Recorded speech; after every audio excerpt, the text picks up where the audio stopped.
Hello', আপোনালোকে হয়তো মোৰ আগৰ ভিডিঅ'বোৰ চাই গম পাইছে যে মোৰ ফ্ৰেণ্ড ইন্দ্ৰাণীৰ বিয়াৰ বাবে মই ঘিলামৰাত আছিলোঁ।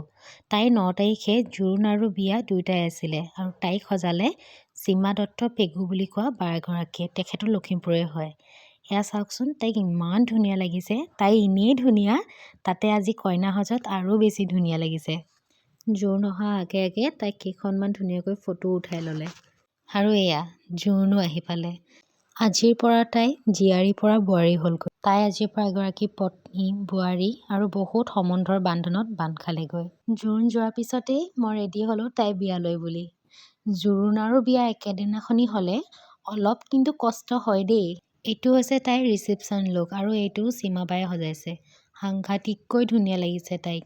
তাই যে মুখৰ পৰা হাঁহিটো কেতিয়াও নুগুছে। ইহঁত দুটাক দেখিছেনে? ইহঁত দুটাই যে তাইক এৰি অকণমান সময়ো আঁতৰি নাথাকে। চবতকে ফানী ইনচিডেণ্ট কি হ'ল গম পায়? ইহঁত দুটাই বিয়া আগদিনাখনি তাইৰ লগতেই শুইছে। হয়তো কিবা বুজি পাইছে চাগে যে তাই যে এখন ঘৰ এৰি এতিয়া বেলেগখন ঘৰলৈ যাব লাগিব বুলি। এখন ঘৰত জন্ম লৈ মা দেউতাই ইমান কষ্ট কৰি ডাঙৰ দীঘল কৰি শেষত আন এখন ঘৰলৈ গতাই দিব লাগে। এয়াই হয়তো ছোৱালীৰ জীৱনৰ আটাইতকৈ ডাঙৰ সত্য।